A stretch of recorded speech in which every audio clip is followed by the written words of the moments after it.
आज मैं आपको कोई ग्रामर के रूल्स, कोई फ्रेज़ल वर्ब या कोई वोकैब्युलरी नहीं सिखाऊँगा। आज जो इस वीडियो में बात करेंगे कि हमें इंग्लिश सीखना क्यों ज़रूरी है? क्यों आज के वक़्त में इंग्लिश एक ऐसी स्किल है जो हर सबको आना चाहिए। चाहे वो किसी इंटरनेशनल कंपनी में जॉब कर रहे हो, चाहे वो अपने स्टेट पर किसी भी कंपनी में जॉब कर रहे हो या वो अपना खुद का बिज़नेस, स्टार्टअप और इवन वो सोशल मीडिया के इन्फ्लुएंसर भी क्यों ना हो। आज इस वीडियो में मैं हर चीज़ के बारे में बताऊंगा कि इंग्लिश सीखना क्यों ज़रूरी है और इसका एक सीरीज़ भी होगा।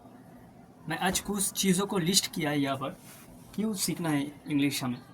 तो पहला जो मैं स्टार्ट करता हूँ, number one, if you want good job you should know English. If you want good job you should know English. अगर आपको एक अच्छी सैलरी पाना है तो आपको इंग्लिश आना चाहिए। देखिए, आप कैसे कम्युनिकेट करते हो, कैसे बोलते हो, वो सबसे मैटर करता है। तो इंग्लिश इज़ अ वेरी, मुझे पता है कि हमारा जो मदर टंग है वो बहुत ज़रूरी है, लेकिन जब हम किसी जगह काम करते हैं, देखिए, जब फ्रेंड के पास रहते हैं हम, जब हमारे फैमिली के पास रहते हैं, तब तो ठीक है, हमारे लोकल लैंग्वेज जो एनवायरनमेंट जो है, जिस लैंग्वेज में हम बात करते हैं। लेकिन जब हम उस जगह छोड़कर जब काम पर जाते हैं, किसी कॉरपोरेट में जाते हैं, किसी इवेंट में जाते हैं, उस वक्त आप कैसे बोलते हैं, अगर आप इंग्लिश में नहीं बात करते तो आपका लोग आपको एक और नज़रिए से देखेंगे। जैसे आप सोचिए कि अगर किसी ने हिंदी के जगह या उनके जो जो लोकल लैंग्वेज है उनके जगह अगर किसी ने इंग्लिश में बात करते तो लोग क्या समझते हैं, हमारे सोसाइटी के लोग क्या समझते हैं, हमारे सोसाइटी के लोग समझते हैं कि यार ये बंदा या ये बंदी बहुत एडुकेटेड है, इंग्लिश में बात करता है। तो ये है इंग्लिश का महत्व। जब आप इंग्लिश में बात करेंगे तब आप खुद ऑब्जर्व करेंगे कि लोग आपको वैल्यू देंगे, लोग लोग आपको सम्मान करेंगे। डजेंट मैटर आप कितने क्वालिफाइड हो, आपके पास कितना डिग्री है, लोग आपको इसलिए रिस्पेक्ट करेंगे क्योंकि आपको इंग्लिश आता है। वैसे ही जब आप किसी कॉर्पोरेट में जाते हो, किसी ऑफिस में जाते हो, तब वो देखेगा कि आपके अंदर कितना कम्युनिकेशन, कितना इंग्लिश में आप कैसे कम्युनिकेट कर सकते हो। आपका सैलरी का डिसाइड होगा, आप कितने पाओगे, कितना दूसरों से बेटर कमाओगे। इसीलिए English is a very very important अगर आपको एक अच्छी नौकरी आज के वक्त में अगर आपको पाना है। सेकंड होता है आपका, if you want travel you should know English. अगर आपको फॉरेन कंट्री में जाना है, फॉरेन कंट्री का मतलब ये नहीं कि आप बांग्लादेश या किसी और दूसरे जो हमारे नेबर्स कंट्री है वहाँ नहीं। अगर आपको एशिया में भी, अगर आपको जापान जाना है, चाइना जाना है, या फिर छोड़िए ये सब छोड़िए, अगर आपको यूरोप कंट्री में जाना है, यूएसए जाना है, यूके जाना है, तो आपको इंग्लिश आना चाहिए। आपको ट्रैवल के लिए अगर बाहर जाना है तो आपको इंग्लिश आना चाहिए। ट्रैवल के लिए मतलब ये नहीं कि आप एक दो हफ्ते के लिए आप जापान चले गए एंजॉय करें, नहीं। अगर आपको, मानिए आप एडुकेशन के लिए गए बाहर, तब आपको इंग्लिश आना बहुत ज़रूरी है, क्योंकि वहाँ के जो लोग हैं वो सब लोग इंग्लिश में बात करते हैं। आपका जो कॉलेज होगा, जो स्कूल होगा या जो भी यूनिवर्सिटी होगा, वहाँ के सब लोग, क्योंकि वहाँ पर हर जगह से लोग आते हैं, हर कंट्री से लोग आते हैं, तो क्या होगा, आपको उस जगह आपके मदर टंग में नहीं बात होगा, तब आपको उस जगह इंग्लिश में बात करना पड़ेगा, क्योंकि होल कंट्री के जो स्टूडेंट्स, जो इंसान हैं, वो वहाँ पर आते हैं वो सीखने के लिए। वो जब आप इंग्लिश जानेंगे तो तब आपको बहुत इजी होगा। जब आप इंग्लिश में कम्युनिकेट कर पाएंगे, आप नए दोस्त बनाएंगे, तो ये बहुत आपके लिए बहुत इजी होगा किसी से भी बात करना। या मानिए आप शादीशुदा है, आपके हस्बैंड बाहर काम करता है और आपको उनके साथ जाना है। ऑफिस कॉलीग जो है, जो उनके जो नेबर्स है, वो सब इंग्लिश में बात करते हैं, लेकिन आपको इंग्लिश नहीं आती, तो आप क्या करेंगे? तब आप किसी से अच्छे से कम्युनिकेट नहीं कर पाएंगे, वो क्या बोलेंगे आप सुन नहीं पाएंगे, समझ नहीं पाएंगे।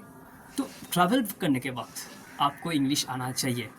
Third, if you want to start a new business then English will help you connect with international client. सच में ये बहुत इंपॉर्टेंट है आज के वक्त में। If you want to start a new business, then English will help you connect with international client।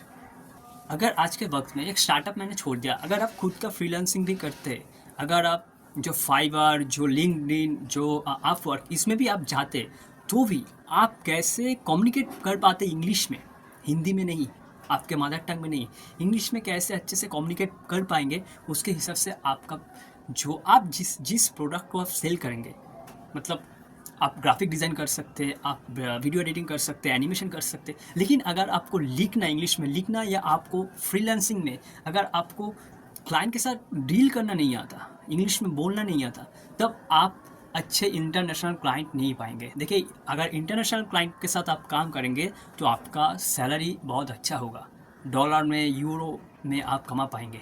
तो अगर आज के वक्त में 2025 2026 इस वक्त में अगर आपको फ्रीलांसिंग करना है, अपना online business, e commerce business करना है अदर्स के साथ, तो आपको इंग्लिश तो आना ही चाहिए। फोर्थ होता है आपका, even if you just want to watch movies, listen to music और scroll through social media, English is everywhere. Even if you just want to watch movies, listen to music or scroll through social media, English is everywhere। सच में आप जिस phone को use कर रहे हैं ना, वो इंग्लिश में है। सोशल मीडिया जो स्क्रॉल करते हैं ना दिन रात, वो इंग्लिश में है। यूट्यूब पर जो अगर किसी भी चीज़ को अगर सर्च करना है ना, how to do this things, आपको ये लिखना पड़ता है। और एक चीज़ है, मैं प्रूफ कर देता हूँ कि अगर आप जिस चीज़ को इंग्लिश में यूज़ करते हैं, उनके जगह आप अपने भाषा, मातृभाषा को यूज़ करेंगे ना, हिंदी दे दीजिए वहाँ पर, आप ठीक से यूज़ नहीं कर पाएंगे।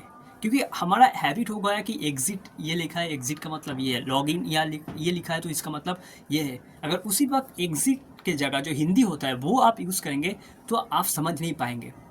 ये हमारे सबके साथ होता है। मैंने एक देखा कि मेरे जो फ्रेंड्स है, वो ज़्यादा पढ़ाई लिखाई नहीं किया अपने ज़िंदगी में। आई थिंक 4th स्टैंडर्ड तक उन्होंने पढ़ाई किया था। अक्षर नहीं आता उनको ठीक से, जहाँ पर रहते वो किसी भी अक्षर को उतना पहचान नहीं सकते।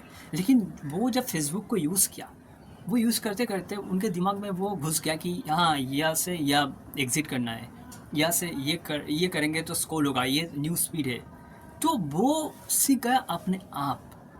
आप एक चीज़ देखिए, WWE हम लोग बहुत सारे लोग जो बचपन में देखे, तो WWE अगर हिंदी में हो तो आपको उतना मज़ा नहीं आएगा, अगर इंग्लिश में हो तो आपको कुछ समझ नहीं आएगा, लेकिन फिर भी आपको मज़ा आएगा।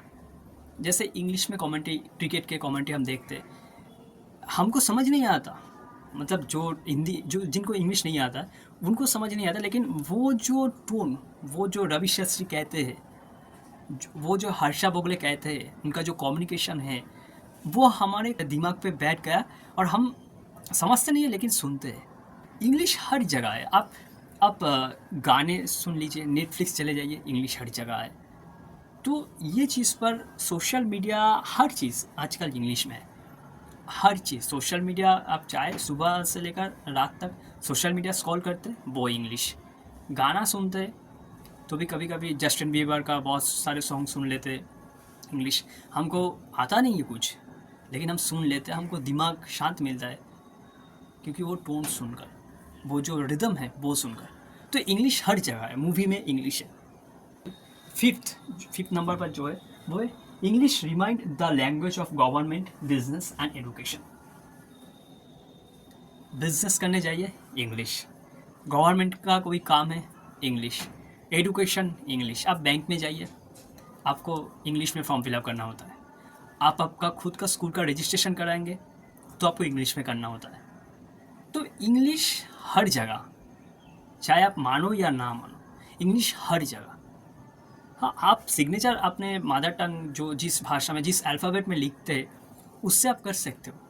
लेकिन अगर आपको उस फॉर्म को फिलअप करना है ना, तो आप इंग्लिश में कर पाओगे, आपको करना होगा इंग्लिश में करना। हाँ, ये सच बात है कि उनके साइड में इंग्लिश या हिंदी या जो भी हो, बंगाली हो, गुजराती हो, वो लिखा रहता है, लेकिन आपको फिलअप तो आपको इंग्लिश में करना होता है ज़्यादातर।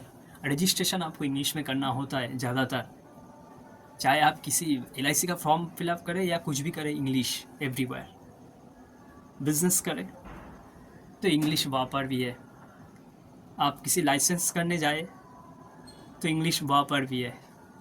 तो इंग्लिश हर जगह है, आप ना चाहकर भी आपको वो चाहना पड़ेगा, इसीलिए इंग्लिश हमको सीखना है।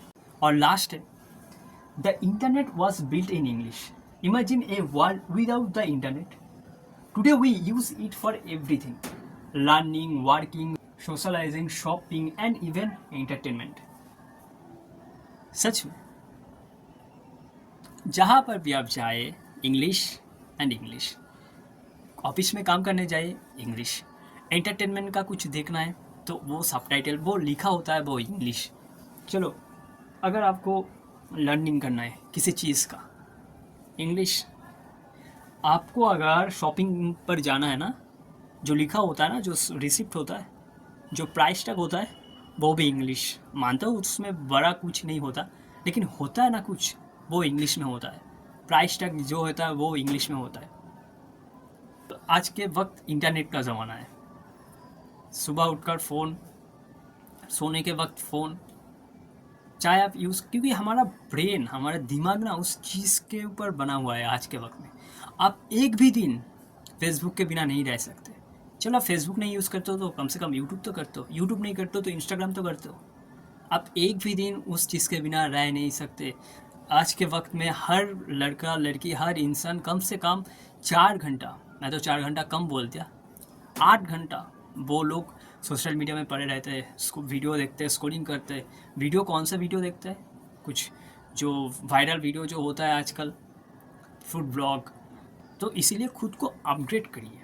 आप जो करते हो आपके दिन में वो करो, कोई बात नहीं। एंटरटेनमेंट लाइफ में बहुत ज़रूरी है। एंटरटेनमेंट के अलावा हम खुद नहीं जी पाएंगे ना। एंटरटेनमेंट, अगर आपको हमेशा ये ऐसे ऐसे चुप रहना है, किसी को कुछ नहीं करना, तो आप क्या अपने ज़िंदगी को आनंद में जी पाएंगे? हर चीज़ को बैलेंस करके चलना पड़ेगा। बस मैं हर वक्त सीरियस हूँ तो मैं अपनी ज़िंदगी में बहुत कुछ कर लूँगा, नहीं। अगर मैं हर वक्त पढ़ रहा हूँ तो मैं अपनी ज़िंदगी में बहुत कुछ कर लूँगा, नहीं। ज़िंदगी को, हर चीज़ को एक वक्त दो। अगर एक हफ्ता है आपके पास, हफ्ते में 7 दिन होता है, तो 6 दिन अपने काम पर लगे रहो, एक दिन एंजॉय करो। 6 दिन मतलब ये नहीं कि आप 24 घंटे में बस 16 घंटा 18 घंटा अपने काम पर दोगे, नहीं। आप 9 घंटा काम कीजिए, 10 घंटा काम कीजिए, 2 घंटा एंटरटेनमेंट के लिए रखिए। 2 घंटा बहुत बोल दिया, 1 घंटा एंटरटेनमेंट के लिए रखिए, मतलब आप कुछ वीडियो देखें, कोई बात नहीं। और 1 घंटा अपने फैमिली या फ्रेंड के साथ दीजिए, उससे ज़्यादा दीजिए, लेकिन हर वक्त सोशल मीडिया नहीं। इंग्लिश सीखना है, हमें अपग्रेड करना है, एनहांस करना है, हमको वर्ल्ड के साथ कनेक्ट होना है। तो सीखिए, इंग्लिश सीखिए, इस चैलेंज पर आइए। मैं इस चैलेंज जस्ट 1 मंथ हुआ स्टार्ट किया हूँ, और मैं हर दिन एक नए वीडियो बनाता हूँ कि आपको कैसे वीडियो दे सकूँ, मैं भी खुद लर्न कर सकूँ, कुछ नए नए चीज़ें आपको भी सिखा पाऊँ। तो इसलिए इस चैनल को मैंने बनाया। इस चैनल का नाम था इंग्लिश इंस्टीट्यूट। तो ये 6 चीज़ें, 6 रीज़न मैंने बताया कि क्या क्या क्यों करना है इंग्लिश। और भी सारे रीज़न हैं, मैं हर चीज़ को एक वीडियो में नहीं बता पाऊँगा। मैं छोटा छोटा करके वीडियो बनाऊँगा, छोटा मतलब 10-15 मिनट का वीडियो बनाऊँगा। उस वीडियो में आप देखेंगे कि इंग्लिश क्यों इम्पोर्टेंट है आज के ज़माने में। अगर आपको एक अच्छा सा सैलरी पाना है, अच्छा सा अगर बाहर घूमने जाना है, अपने फैमिली को एक बेटर लाइफ देना है, तो इंग्लिश कम्युनिकेशन बहुत इंपॉर्टेंट है। Without this, we can't achieve our dreams. We can't communicate well. We can't travel with our dream countries. और we एग्जाम्पल, अगर आपको इंग्लिश आता है ना, तो लोग आपको वैल्यू देंगे इस तरह, और आप खुद ऑब्जर्व करेंगे कि आपका कॉन्फिडेंस लेवल कहाँ पहुँच गया। इसका मतलब ये नहीं कि आप कोई इंग्लिश नहीं बोल सकता है, उनके सामने आप जाकर बोल इंग्लिश में बात करें और कहें हे भाई कितना अच्छा बोलता है रे। नहीं, ऐसा नहीं। आपको किसी भी चीज़ को, इंग्लिश एक पावर है, उस पावर को आप सटीक जगह उपयोग करें। जैसे आप खुद को एक अच्छा इंसान बना सकें, बिल्ड कर सकें। इंग्लिश सीख गया मतलब ये नहीं कि मैं ये हो गया, नहीं भाई। इंग्लिश हर कोई बोल लेता है। जो बाहर कंट्री के लोग हैं, यूएस में, यूके में, जो बेगर है, जो वीक मानता है ना, उनको भी इंग्लिश आता है। वो उनको ABC ये अल्फ़ाबेट नहीं आता, लेकिन वो इंग्लिश आप से ज़्यादा अच्छे से बोल सकता है, किसी भी PhD करने वालों से या बाला से। वो अच्छे से इंग्लिश बोल सकता है। क्यों? क्योंकि उनका एनवायरनमेंट ऐसा है, वो पैदा ही हुआ है इंग्लिश कंट्री में, तो उनका तो ईजी होगा ना। तो इसी तरह आप खुद को अपग्रेड कीजिए। इसलिए नहीं कि बस 2-4 लोगों के सामने आपको इंग्लिश बोलना है, इसीलिए अपग्रेड कीजिए क्योंकि आपको एक अच्छे जगह पहुंच सके। जहाँ पर आपके मम्मी पापा, आपके आस पास के लोग आप पर गर्व करें कि हाँ, ये बंदा एक आज कहाँ पर था और आज किधर है। तो इस चीज़ को यूज़ करें। इंग्लिश एक बहुत पावरफुल लैंग्वेज है। जो मैंने देखा कि जो बंदा अच्छा कमा रहा है महीनों में 1 लाख, 1 लाख अच्छा है, बहुत अच्छा है। जो 1 लाख, 4 लाख, 5 लाख, उनका जो कम्युनिकेशन है, वो कैसे बात करते हैं, उनका इंग्लिश।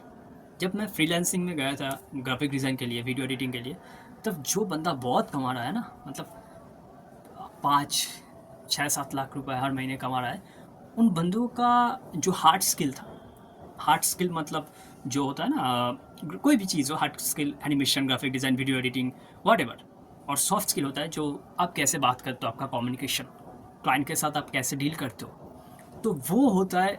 उनका सॉफ्ट हार्ड स्किल तो बहुत बढ़िया था और सॉफ्ट स्किल भी बहुत बढ़िया था, और वो दोनों जब कॉम्बाइन हुआ तो वो बहुत सारे पैसे कमाने लगे। तो ये होता है सॉफ्ट स्किल, मतलब आपके कम्युनिकेशन, आपके इंग्लिश का पावर। तो इस पावर को यूज़ कीजिए। आप देखेंगे कि आप पैसा तो कमाएंगे, नाम भी कमाएंगे, आप खुद भी सेटिस्फाई होंगे। तो ये था आज के जो कुछ लेसन्स मैंने दिया आपको। ये 6 चीज़ें फॉलो कीजिए और इसी तरह मैं वीडियो बनाता रहूँगा। मेरे आप यहाँ पर इस चैनल पर आप बहुत सारे वीडियो पाएंगे।